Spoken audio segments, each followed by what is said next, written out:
Hello guys welcome ਕਰਨਾ ਤੁਹਾਨੂੰ ਆਪਣੇ YouTube ਚੈਨਲ ਤੇ ਦੋਸਤਾਂ ਦੀ ਇੱਕ ਹੋਰ ਨਵੀਂ ਵੀਡੀਓ ਨਾਲ ਤੁਹਾਡੇ ਹਾਜ਼ਰ ਹੋਇਆ। ਅੱਜ ਦੀ ਵੀਡੀਓ ਦੋਸਤੋ ਦੇ ਵਿੱਚ ਵੀ ਜਿਹੜਾ ਨਾ ਤੁਹਾਨੂੰ ਪਤਾ ਇੰਡੀਆ ਦਾ ਤੇ ਕੈਨੇਡਾ 'ਚ ਆਪਸ 'ਚ ਕਨਫਲਿਕਟ ਚੱਲ ਰਿਹਾ, ਕਿ ਮਸਲੇ ਮਸਾਇਲ ਚੱਲ ਰਹੇ ਨੇ ਤੇ ਇੰਡੀਅਨ ਸਟੂਡੈਂਟ ਨੇ ਕੈਨੇਡਾ ਦੇ ਵਿੱਚ ਸਟੱਡੀ ਲਈ ਅਪਲਾਈ ਕਰਨ ਲਈ ਤੁਹਾਨੂੰ ਪਤਾ ਮੋਸਟਲੀ ਇੰਡੀਅਨ ਤੇ ਪਾਕਿਸਤਾਨੀ ਏਸ਼ੀਆ ਦੇ ਵਿੱਚ ਜਿਹੜੇ ਨਾ ਕੈਨੇਡਾ ਦੇ ਵਿੱਚ ਜਾਂ ਯੂਰਪ ਮੁਲਕ ਦੇ ਵਿੱਚ ਕੈਨੇਡਾ ਦੇ ਵਿੱਚ ਸਟੱਡੀ ਕਰਨ ਨੂੰ ਪ੍ਰੈਫਰ ਕਰਦੇ ਨੇ। ਤੇ ਇੰਡੀਅਨ ਸਟੂਡੈਂਟ ਨੇ ਕੀ ਕੀਤਾ ਕਿ ਉਹਨਾਂ ਨੇ ਕੈਨੇਡਾ ਦੇ ਵਿੱਚ ਸਟੱਡੀ ਵੀਜ਼ਾ ਅਪਲਾਈ ਕਰਨ ਤੋਂ ਜਿਹੜਾ ਇਨਕਾਰ ਕਰ ਛੱਡਿਆ। ਉਹਨੇ ਕਿਹਾ ਅਸੀਂ ਕੈਨੇਡਾ ਨਹੀਂ ਜਾਵਾਂਗੇ ਕਿਉਂਕਿ ਸਾਡੇ ਮੁਲਕ ਦੇ ਮਸਲੇ ਮਸਾਇਲ ਚੱਲ ਰਹੇ ਨੇ ਕੈਨੇਡਾ ਦੇ ਨਾਲ। ਤੇ ਉਹਦੇ ਰਿਲੇਟਿਡ ਰਿਵਿਊ ਉਹਦੇ ਵਿੱਚ ਉਹਨਾਂ ਕੀ ਕੀਤਾ, ਐਂਕਰ ਪਰਸਨ ਨੇ ਇਹਨਾਂ ਨੇ ਪਾਕਿਸਤਾਨੀ ਪਬਲਿਕ ਦਾ ਰਿਐਕਸ਼ਨ ਲਿਆ ਕਿ ਕਿਆ ਇੰਡੀਅਨ ਸਟੂਡੈਂਟ ਨੇ ਠੀਕ ਕੀਤਾ, ਇਹਦੇ ਨਾਲ ਨੁਕਸਾਨ ਇੰਡੀਆ ਨੂੰ ਹੋਏਗਾ ਜਾਂ ਕੈਨੇਡਾ ਨੂੰ ਹੋਏਗਾ। ਤੇ ਤੁਸੀਂ ਵੀ ਕਮੈਂਟ ਬਾਕਸ ਦੱਸੋ ਇਹਦੇ 'ਚ ਨੁਕਸਾਨ ਇੰਡੀਆ ਦਾ ਕਿ ਕੈਨੇਡਾ ਦਾ। ਵੀਡੀਓ ਟਾਈਟਲ ਵੀ ਹੈ ਕਿ why Indian student reject Canada, Pakistani reaction on India real entertainment, ਇਹ ਵੀਡੀਓ ਟਾਈਟਲ ਹੈ। ਤੇ ਜੇ ਤੁਸੀਂ ਚਾਹੁੰਦੇ ਰਿਕਮੈਂਡਡ ਵੀਡੀਓ ਮੈਂ ਰਿਐਕਸ਼ਨ ਲਵਾਉਂਦੇ ਤੁਸੀਂ ਕਰਨਾ ਵੀਡੀਓ ਲਿੰਕ ਲੈ ਕੇ ਕਮੈਂਟ ਬਾਕਸ ਜਾਂ ਇੰਸਟਾਗ੍ਰਾਮ ਪੇਜ ਹੈ। ओरिजिनल वीडियो लिंक मिलेगा ਤੁਹਾਨੂੰ डिस्क्रिप्शन में। चैनल लाजमी सब्सक्राइब करो, उस तो पहले मेरे चैनल सब्सक्राइब कर लो। बाकी यार वेखनी आ वीडियो ते गल्लां बातां बाद चों करांगे ते let's start the video. India में भी एजुकेशन होगी इसलिए वो नहीं गए। और तीसरा जो बिजनेस की आपने बात की ना, तो इंडिया में बहुत ज़्यादा बिजनेस है। इसमें तो कोई अब शक नहीं जैसे है। आप दुनिया के टॉप 20 अमीर 3 आदमी देखें तो उनमें एक वो अडानी, अंबानी और मित्तल फैमिलीज हैं। हाँ, तो जो ये फैमिलीज हैं ये कौन सा कनाडा जाके बिजनेस करते हैं, इंडिया में ही बिजनेस करते हैं। अगर आप इंडिया में ही बिजनेस करो पूरे माइंड के साथ तो इंडिया में बहुत ज़्यादा पैसा है। उसकी एक मिसाल है, इंडिया में एक प्रोग्राम आता था शार्क टैंक्स, उसमें एक लड़के ऐनक वाला, उसका नाम नहीं मुझे आता, ठीक है। वो 2200 के 2300 करोड़ का वो कहता है मैंने धंधा शुरू किया। और ये जो एक लफ्ज़ है दोगलापन, ये भी इंडियंस ने उसी से सीखा है, उसका नाम नहीं मुझे आता। उस लड़के ने ये साल 2 साल में हज़ारों करोड़ का बिजनेस स्टैंड कर लिया, इंडिया में किया ना। जब से कनाडा और इंडिया का कन्फ्लिक्ट चल रहा है, 41 डिप्लोमेट्स को निकाला गया इंडिया से, कैनेडियन डिप्लोमेट्स को, और फिर और भी बहुत से इश्यूज चले। कनाडा ने इल्ज़ाम लगाया, निज्जर केस और ये सारे मामला। अब इंडिया के स्टूडेंट ये कह रहे हैं कि भाई हमें ऐसे कंट्री में जाने की ज़रूरत ही नहीं है एजुकेशन के लिए, जहाँ पे हमारे कंट्री के ऊपर इल्ज़ाम लगाया जा रहा है। हम वहाँ पे जो है वो अपने आप को वो उस तरीके से बेहतर फील ही नहीं कर पाएंगे।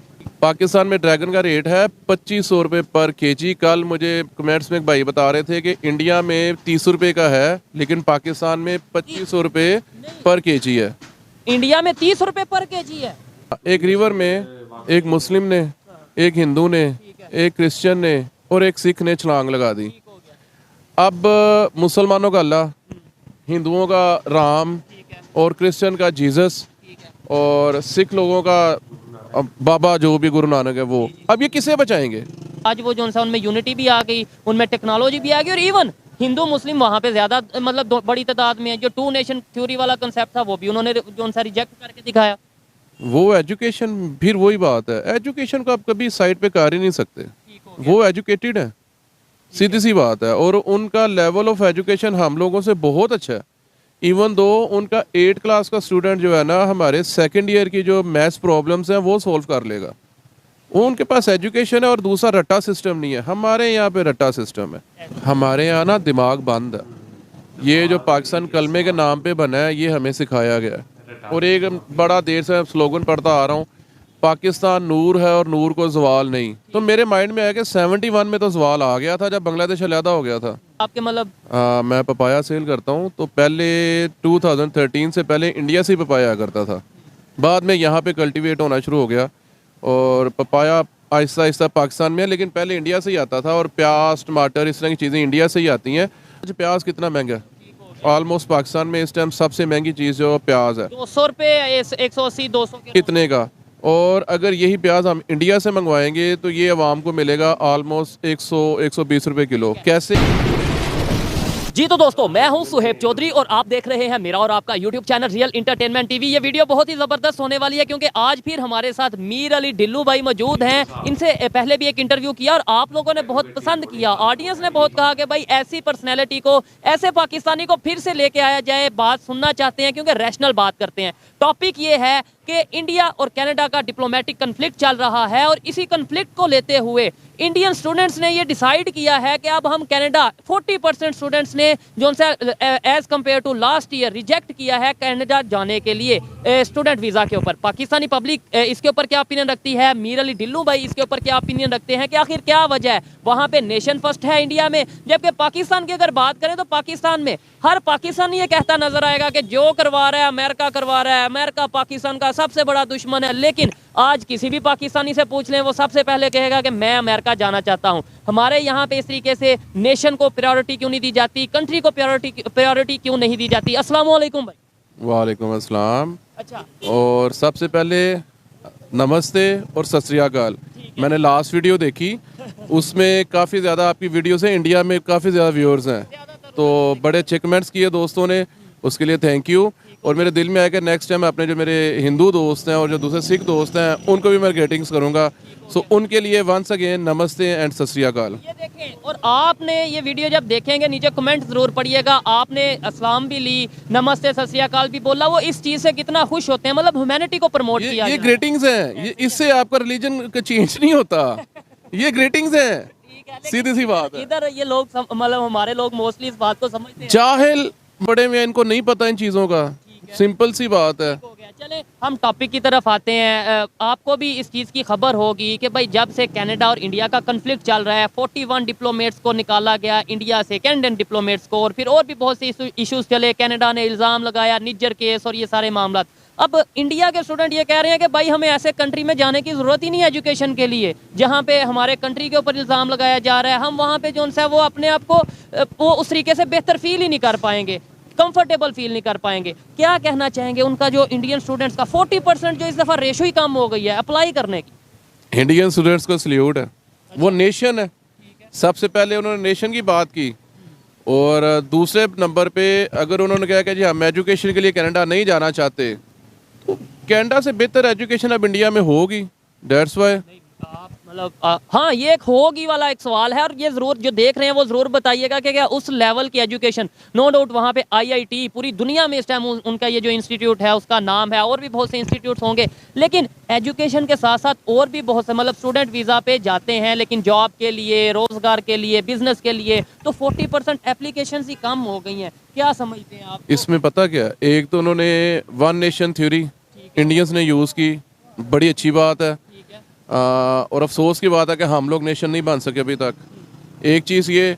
और दूसरी ये कि एजुकेशन इंडिया में भी एजुकेशन होगी इसलिए वो नहीं गए। और तीसरा जो बिज़नेस की आपने बात की ना, तो इंडिया में बहुत ज़्यादा बिजनेस है। इसमें तो कोई अब जैसे आप दुनिया के टॉप 20 अमीर 3 आदमी देखें तो उनमें एक वो अडानी, अंबानी और मित्तल फैमिलीज़ हैं। हाँ, तो जो ये फैमिलीज़ हैं ये कौन सा कनाडा जाके बिज़नेस करते हैं, इंडिया में ही बिज़नेस करते हैं। अगर आप इंडिया में ही बिज़नेस करो पूरे माइंड के साथ, तो इंडिया में बहुत ज़्यादा पैसा है। उसकी एक मिसाल है, इंडिया में एक प्रोग्राम आता था शार्क टैंक्स, उसमें एक लड़के ऐनक वाला, उसका नाम नहीं मुझे आता, वो 2200 के 2300 करोड़ का वो कहता है मैंने धंधा शुरू किया। और ये जो एक लफ्ज़ है दोगलापन, ये भी इंडियंस ने उसी से सीखा है, उसका नाम नहीं मुझे आता। उस लड़के ने ये साल 2 साल में हज़ारों करोड़ का बिजनेस स्टैंड कर लिया, इंडिया में किया ना। तो अपॉर्चुनिटीज़ हैं इंडिया में। लाइक मैं पाकिस्तान में हूँ, कोई भी मुल्क जो है वो मेरे मुल्क की वो सालमियत पे बात करे कोई, तो ओबियसली मैं कहूँगा यार मैं उधर नहीं जाता जब मुझे यहाँ पे अपॉर्चुनिटीज़ मिल रही हों, जब यहाँ पे बिज़नेस हो, जब यहाँ पे एजुकेशन हो। जब मुझे यहाँ पे एजुकेशन नहीं मिलेगी, बिज़नेस नहीं मिलेगी, मैं तो फिर जाऊँगा ना बाहर। अच्छा, ये मेन जो टॉपिक है, मेन गहरी बात इन्होंने ये किया कि अगर कोई मेरे कंट्री को बुरा कहेगा, मेरे कंट्री पे इल्ज़ाम लगाएगा, मैं तो कभी वहाँ पे नहीं जाऊँगा। इसे कहते हैं कंट्री से मोहब्बत। चाहे आप पाकिस्तानी हैं, चाहे आप इंडियन हैं, अपने कंट्री से मोहब्बत करते हैं। हमारे इधर मोहब्बत का कंसेप्ट सर कुछ थोड़ा हट के है। हमारे इधर कंसेप्ट ये है कि नारे लगाओ, ऊंची आवाज़ में नारा लगाओगे, जज्बाती स्टेटमेंट दोगे, नॉन मुस्लिम के अगेंस्ट आप बड़ी बड़ी स्टेटमेंट दोगे कि भाई काफरों से ट्रेड नहीं करनी, पाकिस्तान कलमे के नाम पे बना, तो शायद ये मोहब्बत है। वैसे आप 2 नंबरी भी करो, करप्शन भी करो, और जिस अमेरिका को बुरा कहते हो उस अमेरिका भी में भी जाऊँ। हमारे यहाँ ना दिमाग बंद है। ये जो पाकिस्तान कलमे के नाम पे बना है ये हमें सिखाया गया है। और एक बड़ा देर से स्लोगन पढ़ता आ रहा हूँ, पाकिस्तान नूर है और नूर को जवाल नहीं। तो मेरे माइंड में आया कि 71 में तो जवाल आ गया था जब बांग्लादेश अलहदा हो गया था। सीधी सी बात है, ये चीज़ें हमारी अवाम के ज़हन में ठुसाई गई हैं, हमें ज़हन में ये रटाई गई हैं, और हम लोगों का ज़हन बंद है। हम लोग आंखें खोल के समझते ही नहीं है। हम लोग भेड़ बकरे की तरह जिस तरफ हाँका जाता है उस तरफ चल पड़ते हैं। अगर हम खुद अपने ज़हन से सोचें ना तो रियलिटी कुछ और है। ठीक है। तो उसमें मैं ये बात कहना चाहूँगा कि ना मेरा मतलब पब्लिक की अगर बात करूँगा तो पब्लिक का इतना कसूर नहीं है। जब हमें दुनिया से कट ऑफ किया गया है, हमें उस तरीके से एजुकेशन लेवल, उस तरीके से रियलिटी नहीं पता, हमें इवन ये नहीं पता कि इस टाइम कैसे दुनिया डेवलपमेंट की तरफ जा रही है, दुनिया टेक्नोलॉजी में एक दूसरे का मुकाबला कर रही है। लेकिन आज भी हम बात करते हैं कि पाकिस्तान में जज्बा बहुत है, पाकिस्तान में टैलेंट बहुत है, लेकिन वो दोनों चीज़ें हमें सिर्फ ज़ुबानी कलामी हद तक नज़र आती हैं, प्रैक्टिकली चीज़ें नहीं नज़र आती। अच्छा सर, ये अपना अमीर अली भाई, ये एक चीज़ बड़ी मैंने नोटिस की है कि पाकिस्तान में किसी से भी आप पूछ लें, मोस्टली लोग ये कहेंगे कि भाई जो पाकिस्तान में गलत करवा रहा है अमेरिका करवा रहा है, अमेरिका के कहने पे पाकिस्तान चल रहा है, ये है वो है। और कुछ इंडिया का भी कहते हैं कि इंडिया जो उनसे इन्वॉल्व है। लेकिन आज किसी को आप कह दें कि भाई अमेरिका जाओगे, आपको क्या लगता है 1 मिनट भी लगाएगा जवाब देते हुए? सारे फौरी तौर पे जाएंगे। और इसकी मैं एक और बात आपको बताता जाऊं, हमारे मुल्क के जो बड़े बड़े मुल्लाज हैं जो अमेरिका को काफर कहते हैं और अमेरिकन चीज़ों का बाइकाट करते हैं, अगर आप हिस्ट्री चेक करो तो उनकी अपनी औलादें अमेरिका में स्टडी का उधर मतलब स्टडी वहाँ से स्टडी कर रहे हैं और वहाँ के उनके पास डॉक्यूमेंट्स हैं, जब मर्जी जाना चाहे जा सकते हैं। जब मुझे ये पता चला तो मैंने कहा यार देयर इज समथिंग रॉन्ग। हमें ये कहा जाता है कि अमेरिका नहीं जाना, इसका बाइकआउट करना है, तो अपने बच्चे इन्होंने वहाँ भेज दिए हैं, क्यों? तो जब ये क्यों मेरे ज़हन में आया तो फिर ठीक है, बहुत से सवाल ऐसे थे जिनका जवाब मुझे खुद से आना शुरू हो गया। और thank you so much once again audience, ये आपकी ऑडियंस है, ये मुझे अप्रिशिएट करती है। ऐसे ही है। और पाकिस्तानी ऑडियंस मुझे पागल कहती है, बेवकूफ़ कहती है कि तुम रियलिटी से दूर हो। हत्ता कि मुझे पता है कि मैं जो बात नज़र आती है वो करता हूँ। यहाँ पे हम लोगों के ज़हन बंद हो चुके हैं और हम लोगों के अंदर इतने गट्स नहीं है कि हम बात कर सकें ओपनली। और अमेरिका हर बंदा यहाँ पे ना, मैंने आपको पहले अपने उलमा इकराम की बात बता दी है, अब उनको छोड़ के हर बंदा जो है ना वो अमेरिका जाने की कोशिश करेगा। एक अजीब सा सिस्टम है, जो बुज़ुर्ग लोग हैं जो कुछ नहीं कर सकते, वो मस्जिद की पहली सफ़ों में अमेरिका की तबाही के लिए दुआ कर रहे होते हैं और उसी मस्जिद में उसकी पिछली सफ़ों पे यंगस्टर जो है अमेरिका के वीज़े की दुआ कर रहे होते हैं। सीधी सी बात है। अच्छा, बड़े पोलाइट वे में बात करते हैं, लेकिन ये बड़ी गहरी बात करते हैं कि भाई एक ही मस्जिद में जब हम नमाज के लिए जाते हैं, बुजुर्ग हैं जिन्हें पता है अब अपनी हमारी ज़िंदगी तो जो गुजरनी थी गुजर गई है, हम ये कहेंगे काफर तबाह हो जाए, ये हो जाए, अमेरिका ये हो जाए, लेकिन उसी मस्जिद में पीछे खड़े होकर यंगस्टर कह रहे हैं कि किसी तरीके वीज़ा मिल जाए अमेरिका का। अच्छा, हर चीज़ को पाकिस्तान में मोस्टली हर चीज़ को मज़हब के साथ जोड़ दिया गया है। ये एक सोची समझी साजिश के थ्रू हुआ है या फिर हमारा शुरू से ही माइंडसेट ये था? मैं इस चीज़ को बड़ा हैरान हूँ। मतलब आप कोई भी चीज़ ले लें, कश्मीर को मज़हब के साथ जोड़ा हुआ है जी, उधर मुसलमान है, भाई दुनिया के दूसरे कंट्री में मुसलमान नहीं है, दूसरे एरियाज में मुसलमान नहीं है। इवन अगर हम पाकिस्तान खुद की बात करें जी, पाकिस्तान कलमे के नाम पे बना है, इसे भी मज़हब पे जोड़ दो, ठीक है, क्या कहेंगे? हर चीज़ को मज़हब पे जोड़ देंगे, क्या ऐसे हम आगे जा पाएंगे? बिल्कुल नहीं जा पाएंगे, बिल्कुल नहीं जा पाएंगे। अब 75 ईयर्स हो गए हैं मज़हब के नाम पे जुड़े हुए, तो कहाँ गए हैं? तो मेरा तो सोचना है कि चलो 20 साल मज़हब से ज़रा हट के देखते हैं ना। मज़हब नो डाउट हट के नहीं मतलब छोड़ना नहीं है, सिर्फ एक वो जो एक जहादी सोच है ना उसको छोड़ के थोड़ा एजुकेशन पे काम करके देखते हैं, मज़हब को साथ रखते हैं। व्हाट यू थिंक मैं मुस्लिम नहीं हूँ? अल्हम्दुलिल्लाह मैं दूसरे मुस्लिम से ज़्यादा ट्रू मुस्लिम हूँ। मेरा दीन इस्लाम। हिम्मत है सच बोलने की, इसलिए मैं समझता हूँ आप ज़्यादा बेहतर हैं। एक तो ये मुझे ऑर्डर है कि सच बोलो, और दूसरा मुझे ऑर्डर है कि आपका अखलाक ऐसा हो कि दूसरा बंदा आपकी बात से खुश हो। मैं इन पे अमल करता हूँ, सिंपल। और कुछ जो थोड़े दिमाग के कम या मतलब मैं गुस्से में या वैसे ऐसे ही कहूँगा, वो ये अब ये मीर अली भाई ने बात की कि भाई 20 साल मज़हब से थोड़ा साइड पे होके आप चलें। उनका कहने का मतलब ये आप इम्प्लीमेंट करें अपने मज़हब के ऊपर, अपनी प्रैक्टिसेस करें, लेकिन इन चीज़ों को इन्वॉल्व ना करें मज़हब के साथ, जो उनसे हर चीज़ में मज़हब को ना लेके। ये इनका कहने का मतलब है। मैं क्लियर करता चलूँ, ये ना हो आप पे भी फतवा लगे। नहीं नहीं, फतवा नहीं, मैं बताता चलूँ अल्हम्दुलिल्लाह मैं नमाजें पढ़ता हूँ 5 टाइम की। क्लियर कर ले ज़्यादा तौर पे मैं अपने मजहबी रसूमात सारी पूरी करता हूँ, बट वो मेरा पर्सनल है ना, वो मेरा पर्सनल है, मैं दूसरे पर थोपता नहीं हूँ। और अगर दूसरा कुछ कर रहा हो तो मैं कभी ये नहीं, अब यहाँ पे एक सीन है कि जो बंदा नमाज पढ़ता है उसके साथ 5-6 टाइम दाढ़ी रखी हुई है, वो अपने आप को एक सुपीरियर समझता है। और यार क्यों?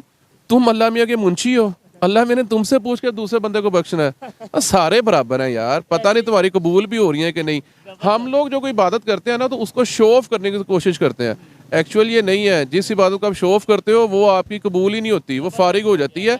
आपका मज़हब आपका पर्सनल है, उसको आप दूसरों पे नहीं थोप सकते, सिंपल।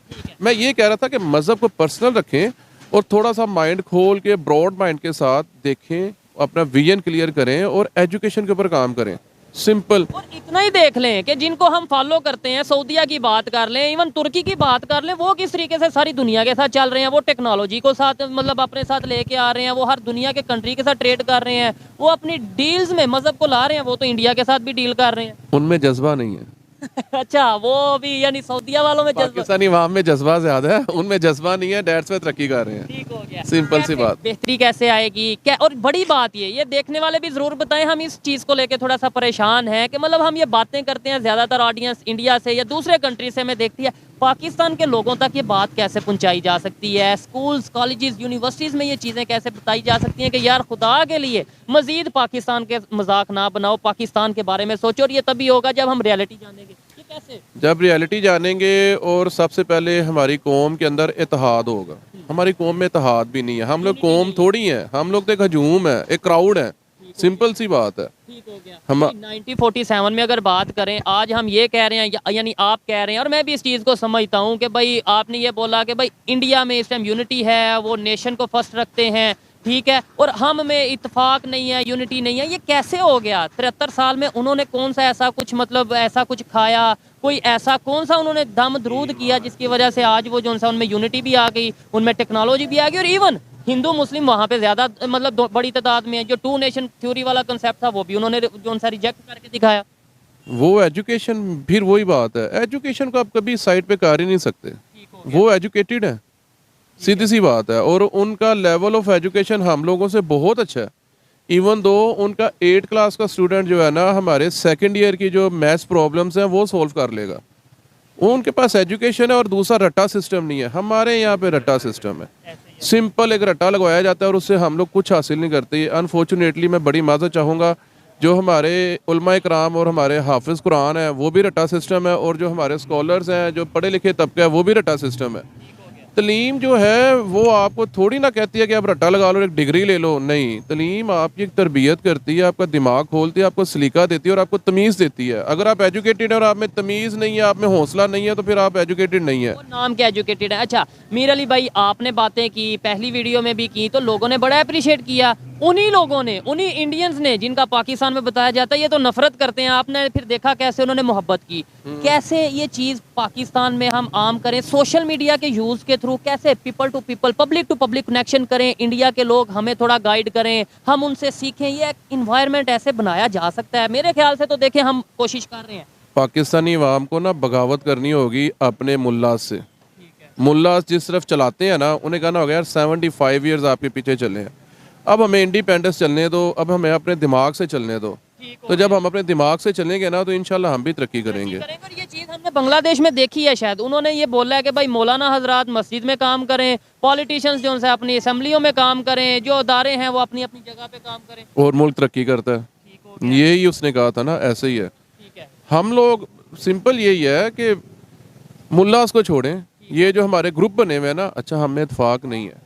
हम लोग मुस्लिम्स हैं, पता नहीं यहाँ पे 72 फ़िरकाज़ हैं, और हर फ़िरके की अपनी अपनी जमात है, और हर जमात के अंदर भी सब जमात हैं। यार इस चीज़ को छोड़ा जाए, इसको छोड़ा जाए। और जो मुल्लास कहते हैं हमें, ठीक है यार, अब दीन को पर्सनली रखो और तलीम पे फोकस करो, सिंपल। और नंबर 1, हक तलफी नहीं होनी चाहिए। इस मुल्क में हक तलफी बहुत ज़्यादा है, एक, और दूसरा सिफारिश कल्चर बहुत ज़्यादा है। ये चीज़ें ख़त्म होंगी, ऑटोमेटिक हम लोग तरक्की कर जाएंगे। आपको नहीं लगता कि आने वाले टाइम में जिस तरीके से इंडिया डेवलपमेंट की तरफ जा रहा है, अपनी वो एजुकेशन सिस्टम को बेहतर कर रहे हैं, अगर पाकिस्तान की पब्लिक में वाकई अवेयरनेस आ जाती है, रियलिटी का पता चल जाता है, तो वो जैसे यूरोप जाने की ख्वाहिश करते हैं, इंडिया जाने की भी ख्वाहिश करेंगे आने वाले मतलब टाइम में। इवन आपके बच्चे, अगर आप उन्हें पता चले कि यार वहाँ पे तो बड़ा अच्छा एजुकेशन सिस्टम है। जो अभी इंडिया के हालात चल रहे हैं ना, ठीक है, मुझे डर लगता है, वरना मैं इंडिया के वीज़े के लिए अप्लाई करूँगा, मैं वहाँ सैर करके आऊँ और इंडियन लोगों से मिल के आऊँ। ठीक है। डर किस चीज़ का? डर किस चीज़ का लगता है कि यार आई एम पाकिस्तानी। अब ज़रूरी थोड़ी है कि मेरी तरह सारे पाकिस्तानी सोचते हो, और ज़रूरी थोड़ी है कि मेरी तरह सारे इंडियन सोचते हो। मैं क्या उन्हें कहूँगा कि मैं क्यों जा रहा हूँ इंडिया? मैं तो एक्चुअल में इंडिया की आवाम को मिलने जाना चाहता हूँ, इंडिया के प्लेसेस देखना चाहता हूँ। मैं जब वीडियोस देखता हूँ यूट्यूब पे, तो मुझे बड़ी हैरत होती है। बड़ी सिंपल सी आवाम है वहाँ पे, और इतनी महंगाई भी नहीं है, इतनी वहाँ पे महंगाई भी नहीं है, और पढ़े लिखे लोग हैं, ब्रॉड माइंड लोग हैं, वेलकमिंग लोग हैं। अभी लास्ट में एक जर्मन पाकिस्तानी है, वो भाई इब्रार, वो टूर शूर करता है पूरी दुनिया के। वो जब इंडिया में जाता है तो वो कहीं पर भी लोकेशन लगा देता है कि शाम को मैं फलानी जगह पहुंचूंगा। तो वहाँ पे इंडियंस उसका इस्तकबाल कर रहे थे। यार मैं ये चीज़ देख के अमेज्ड हो गया, ज़बरदस्त। मुझे पाकिस्तान की टीम गई है, उन्होंने बड़ा वेलकम किया है वर्ल्ड कप में। हालांकि बहुत से इश्यूज चल रहे थे, बड़ी ऐसी स्टेटमेंट यहाँ से वहाँ चली हैं, लेकिन वो जब गए हैं उन्होंने वहाँ पे बड़ा इवन ग्रीन लाइट्स पूरे होटल में, पूरी फ्लाइट पे उन्होंने जो सा वो ग्रीन लाइट्स लगा के हमें मतलब ये अप्रिशिएट किया है, वेलकम किया है। आपको नहीं लगता कि हमें ट्रेड ओपन करनी चाहिए, रिलेशन बेहतर करने चाहिए, और इस टाइम ज़रूरत ज़्यादा किसे है, हमें या उन्हें? ओबियसली हमें। ठीक है, तो हम क्यों नहीं सोच रहे, हम हमारी पब्लिक क्यों नहीं इन चीज़ों के ऊपर वर्क कर रही कि यार ये सारी दुनिया से भीख मांग रहे हो? मैं ओपनली कहता हूँ, ये इंडिया के साथ रिलेशन, भीख नहीं, रिलेशन बेहतर करो, एड नहीं, ट्रेड पे वर्क करो। जब तक आपके ताल्लुकात आपके हमसायों के साथ ठीक नहीं होंगे तो आपके घर में सुकून नहीं आएगा। ये तो एक आम सी बात है। तो हमारे हमसाए, सबसे बड़ा जो हमारा हमसाया है वो इंडिया है, इसके साथ सबसे लंबा बॉर्डर है, दूसरा अफगानिस्तान है, तीसरा ईरान है और चौथा चाइना है। ठीक है, और हमारे तो किसी के साथ भी कोई इतने खास तल्लक नहीं है। नहीं, अब बॉर्डर आई थिंक ज़्यादा अफगानिस्तान के साथ ज़्यादा लगता है, लेकिन ये है कि अगर ट्रेड के हवाले से बात करें तो इंडिया हमें ज़्यादा फ़ायदा दे सकता है। और बड़ी बात आपने की, अफगानिस्तान तो इस्लामिक कंट्री है, चलें उस पर आते हैं, उनके साथ हमारे रिलेशन बेहतर है? नहीं, उसके साथ भी रिलेशन अच्छे नहीं है। अभी तालिबान ने यहाँ से किन्नों का सीज़न है, मैं क्योंकि फ्रूट का काम करता हूँ, ठीक है, किन्नों के एक कंटेनर के ऊपर 27 लाख पाकिस्तानी टैक्स लगा दिया है। अब वो किन्नों उधर नहीं जा रहा। अच्छा, इस साल आप बनाना फ्रूट खाते हैं, इस साल आपने देखा कितना अच्छा हेल्दी और खूबसूरत बनाना पाकिस्तान में मिलता रहा, क्योंकि इस साल हमारा बनाना अफ़गानिस्तान और ईरान नहीं गया, डैर से वो पाकिस्तानी अवाम ने खाया। और उसमें मुसीबत ये है कि अगर वो जाता ईरान में या अफ़गानिस्तान में तो हमारे मुल्क में डॉलर्स आते, वो वहाँ पे सेल होता है 200 रुपीज़ पर केजी, वो पाकिस्तान में सेल हुआ है 70 रुपीज़ पर केजी। मुल्क कमज़ोर हुआ है और अभी किन्नों का सीज़न चल रहा है और किन्नों पे उन्होंने टैक्स 22 लाख पर कंटेनर उन्होंने टैक्स लगा दिया है। सो वो कोई भेज नहीं रहा वहाँ पे। ठीक हो गया। अच्छा, मुझे ये भी आइडिया है, आप फ्रूट का बिजनेस करते हैं, मंडी मतलब जो होती है सब्जी मंडी, वहाँ पे आप बिजनेस करते हैं। मुझे ये बताएं कि अगर इंडिया के साथ रिलेशन बेहतर होता है, ये प्याज टमाटर और ये चीज़ें, ये तो हमारे लिए बड़ी आसानी हो जानी थी, जैसे पहले आ रहे थे। कि आप भी मंगवाते रहे हैं या आपके मतलब? मैं पपाया सेल करता हूँ, तो पहले 2013 से पहले इंडिया से ही पपाया करता था, बाद में यहाँ पे कल्टीवेट होना शुरू हो गया और पपाया आहिस्ता आहिस्ता पाकिस्तान में है, लेकिन पहले इंडिया से ही आता था। और प्याज टमाटर इस तरह की चीज़ें इंडिया से ही आती हैं। और देखिए, एक सीज़न होता है। अब एक चीज़ है वो आपकी आती है गर्मी के सीज़न में, यूज़ तो सर्दी में भी होती है। पपीते की आप बात कर रहे हैं? मैं आपको टमाटर की मिसाल दे रहा हूँ और प्याज की मिसाल दे रहा हूँ। आज प्याज कितना महंगा है? ऑलमोस्ट पाकिस्तान में इस टाइम सबसे महंगी चीज़ जो प्याज है 200 रुपये, 180 200 के इतने का। और अगर यही प्याज हम इंडिया से मंगवाएंगे तो ये आवाम को मिलेगा ऑलमोस्ट 100-120 रुपए किलो। कैसे? ट्रांसपोर्टेशन थोड़ी है। अभी आ रहा है ईरान से और अफगानिस्तान से। अब एक प्याज ने 1200 किलोमीटर ट्रैवल करके आना है और एक प्याज ने जस्ट लाहौर के साथ इंडिया है 200 किलोमीटर 150 किलोमीटर ट्रैवल करके आना है, तो ट्रांसपोर्टेशन सस्ती पड़ेगी। अच्छा, देखने वाले ज़रूर जहाँ जहाँ जिस स्टेट से भी और जिस कंट्री से, पाकिस्तान से हो, इंडिया से हो या जहाँ से भी देख रहे हैं, ज़रूर बताइएगा कि आपके वहाँ पे प्याज का पर केजी क्या रेट है। ज़रूर बताइएगा, थोड़ा कंपैरिजन हो जाए, आइडिया हो जाए कि हमारे यहाँ पे क्या चल रहा है। जी। पाकिस्तान में ड्रैगन का रेट है 2500 रुपये पर केजी। कल मुझे कमेंट्स में एक भाई बता रहे थे कि इंडिया में 30 रुपये का है, लेकिन पाकिस्तान में 2500 रुपये पर केजी है। इंडिया में 30 रुपये पर केजी है?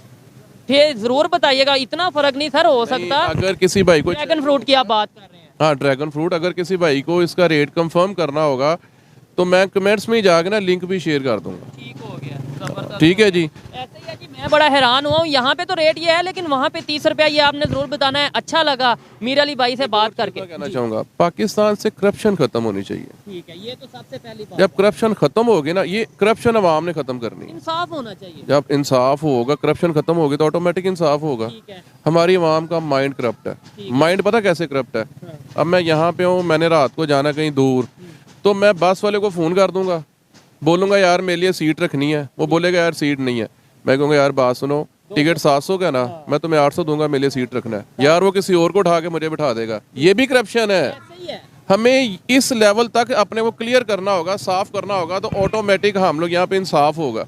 जिस माशरे में इंसाफ नहीं ना होता वो माशरा तरक्की भी नहीं कर सकता। एग्री करता हूँ। और बिल्कुल करप्शन का मायने सिर्फ ये नहीं है कि भाई आपने पैसों की करप्शन कर ली। अगर मैं अपना काम जिम्मेदारी से नहीं करता, कोई वीडियो या कोई भी टॉपिक के ऊपर डिस्कशन करता हूं, मैं अनबाइस रह के नहीं बोलता, तो ये भी करप्शन होगी। अगर ये फ्रूट का बिजनेस करते हैं, उसमें कुछ खराब फल या इस तरीके से करते हैं, वो भी करप्शन होगी। हमारे यहाँ पे कंसेप्ट करप्शन का मतलब पैसे से जोड़ दिया गया नहीं, है, जो इखलाकियात से या पर्सनैलिटी से नहीं जोड़ा गया। जो काम आप पूरी ईमानदारी से नहीं करते वो करप्शन हो जाती है, सिंपल। ठीक हो गया। अच्छा, आपको मीर अली भाई की बातें कैसी लगी आपने जरूर कमेंट में बताना है। नेक्स्ट भी हम कोशिश करेंगे, क्योंकि अभी इस टाइम हम गुजरांवाला में हैं, तो इनसे थोड़ी बहुत बात होती है कुछ टॉपिक्स के ऊपर, लेकिन दोबारा भी जब मौका मिला इनसे हम मुख्तलिफ टॉपिक्स के ऊपर बात करेंगे। आपको इनकी बातें कैसी लगी कमेंट में जरूर बताइएगा। और अगर मेरी पर्सनल ओपिनियन की बात की जाए तो मैं यही कहूंगा कि देखें, जो भी कंट्री है, जब तक हम खुद अपनी कंट्री के साथ सिंसियर नहीं होंगे, हम अपनी जो गलतियां हैं उन्हें नहीं जानेंगे, हम नेशन फर्स्ट नहीं रखेंगे। ये कुछ मौलाना हजरात को कुछ शायद ये बात बुरी लगे, लेकिन मैं ये कहता हूं हमें रिलीजियस से पहले नेशन को रखना चाहिए जब पाकिस्तान की बात आए, जब कंट्री की बात आए। लेकिन हर एक की अपनी ओपिनियन है, कोई मेरी ओपिनियन से एग्री भी कर सकता है, कोई डिसएग्री भी कर सकता है। जबरदस्त बात में आप वीडियो खत्म कर रहे थे, सॉरी मैंने आपको इंटरप्ट। कोई मसला नहीं है, गपशप है कोई। एक रिवर में एक मुस्लिम ने, एक हिंदू ने, एक क्रिश्चियन ने और एक सिख ने छलांग लगा दी। अब मुसलमानों का अल्लाह, हिंदुओं का राम और क्रिश्चियन का जीसस और सिख लोगों का बाबा जो भी गुरु नानक है वो। अब ये किसे बचाएंगे? अब ये चारों घोड्स जो हैं ये किसे बचाएंगे? इन्हें तो चाहिए ना कि अपने अपने पैरोकार को बचाएं, बट नहीं, बचेगा वो जिसको तैरना आता है। घोड्स जो है ना वो जाहिलों की तरफदारी नहीं करते। दैट सिंपल सी बात।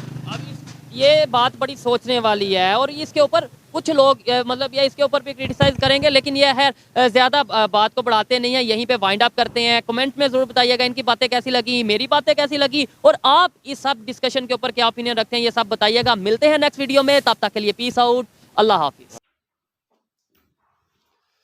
जिते दोस्त है इसकी वीडियो उम्मीद करना ਤੁਹਾਨੂੰ ਪਸੰਦ ਆਈ ਹੋਗੀ। ਕਾਫੀ ਕਮਾਲ ਦਾ ਉਹਨਾਂ ਦਿੱਤਾ ਹੈ ਵਿੱਚ, ਸਾਰੀ ਗੱਲ ਹੈ ਆਪਣਾ ਆਪਣੀ ਉਹਦੀ ਆਪਣੀ ਰਾਏ ਸੀ। ਉਹਨਾਂ ਨੇ ਜਿਨ੍ਹਾਂ ਦਾ ਇੰਟਰਵਿਊ ਲਿਆ ਫਰੂਟ ਵੇਚਣ ਵਾਲਾ ਹੈ ਕੋਈ, ਉਹਦੀ ਆਪਣੀ ਰਾਏ, ਹਰ ਇੱਕ ਦੀ ਆਪਣੀ ਆਪਣੀ ਰਾਏ ਹੋਵੇ, ਤੁਸੀਂ ਉਹਦੀ ਰਾਏ ਤੋਂ ਇਖਤਲਾਫ ਵੀ ਕਰ ਸਕਦੇ ਹੋ। ਤੇ ਬਾਕੀ ਮੇਰੇ ਖਿਆਲ ਨਾਲ ਇੰਡੀਅਨ ਸਟੂਡੈਂਟ ਨੇ ਅਗਰ ਕੈਨੇਡਾ 'ਚ ਸਟੱਡੀ ਕਰਨ ਨਹੀਂ ਗਏ ਤੇ ਐਜ਼ ਏ ਨੇਸ਼ਨ ਉਹਨਾਂ ਠੀਕ ਕੀਤਾ ਹੈ ਉਹਨਾਂ ਦੀ ਕੰਟਰੀ। ਤੇ ਜ਼ਾਹਰੀ ਗੱਲ ਇਹ ਇੰਡੀਆ ਅਗਰ ਸਟੂਡੈਂਟ ਜਾਂਦੇ ਨੇ ਕੈਨੇਡਾ ਦੇ ਵਿੱਚ, ਤੇ ਕੈਨੇਡਾ ਨੂੰ ਇਹਦੇ ਨਾਲ ਉਹਦਾ ਜਿਹੜਾ ਨਾ ਉਹਦੀ GDP 'ਚ ਫਰਕ ਪਏਗਾ। ਅਗਰ ਨਹੀਂ ਜਾਂਦੇ ਤੇ ਉਹਦੀ GDP 'ਚ, ਕੈਨੇਡਾ ਦੀ GDP 'ਚ ਫਰਕ ਪਏਗਾ। ਉਹਦੀ ਮਈਸ਼ਤ ਨੂੰ ਜਿਹੜਾ ਨਾ ਕਾਫੀ ਬੜਾ ਧਚਕਾ ਵੀ ਲੱਗੇਗਾ। ਮੈਨੂੰ ਕਹਿਣਾ $40 ਬਿਲੀਅਨ ਦਾ ਜਾਂ 40 ਬਿਲੀਅਨ ਦਾ ਨੁਕਸਾਨ ਹੋਇਆ ਕੈਨੇਡਾ ਨੂੰ, ਜਿਹਦੇ ਵਿੱਚ ਇੰਡੀਅਨ ਸਟੂਡੈਂਟ ਨਹੀਂ ਗਏ ਹੈ ਪੜ੍ਹਨ। ਤੇ ਮੇਰੇ ਖਿਆਲ ਨਾਲ ਠੀਕ ਹੈ ਐਜ਼ ਏ ਨੇਸ਼ਨ। ਅਗਰ ਉਹਨਾਂ ਦੇ ਹਾਲਾਤ ਨਹੀਂ ਠੀਕ ਹੈ, ਉਹਨਾਂ ਦੀ ਕੰਟਰੀਜ਼ ਦੇ ਆਪਸ 'ਚ ਮਸਲੇ ਮਸਾਇਲ ਚੱਲ ਰਹੇ ਨੇ ਤੇ ਉਹ ਨਹੀਂ ਗਏ, ਤੇ ਐਜ਼ ਏ ਨੇਸ਼ਨ ਉਹਨਾਂ ਠੀਕ ਕੀਤਾ। ਬਾਕੀ ਤੁਸੀਂ ਵੀ ਆਪਣੀ ਰਾਏ ਕਮੈਂਟ ਬਾਕਸ ਦੇ ਦੇਖ ਸਕਦੇ ਹੋ। ਤੇ ਬਾਕੀ ਹਰ ਇੱਕ ਦੀ ਆਪਣੀ ਆਪਣੀ ਰਾਏ ਵੇ। ਮੈਂ ਪਹਿਲੇ ਵੀ ਕਿਹਾ ਹੈ, ਉਹਨਾਂ ਨੇ ਆਪਣੀ ਰਾਏ ਦਿੱਤੀ, ਮੈਂ ਆਪਣੀ ਦੇ ਸਕਦਾ। ਤੁਸੀਂ ਇੱਕ ਦੂਸਰੇ ਦੀ ਰਾਏ ਤੋਂ ਇਖਤਲਾਫ ਵੀ ਕਰ ਸਕਦੇ ਆ। ਤੇ ਬਾਕੀ ਯਾਰ ਵੀਡੀਓ ਕਾਫੀ ਅੱਛੀ ਸੀ ਤੇ ਉਮੀਦ ਕਰਦਾ ਯਾਰ ਤੁਹਾਨੂੰ ਪਸੰਦ ਆਏਗੀ। ਕਾਫੀ ਡਿਟੇਲ ਨਾਲ ਉਹਨਾਂ ਦੱਸਿਆ ਇਹ।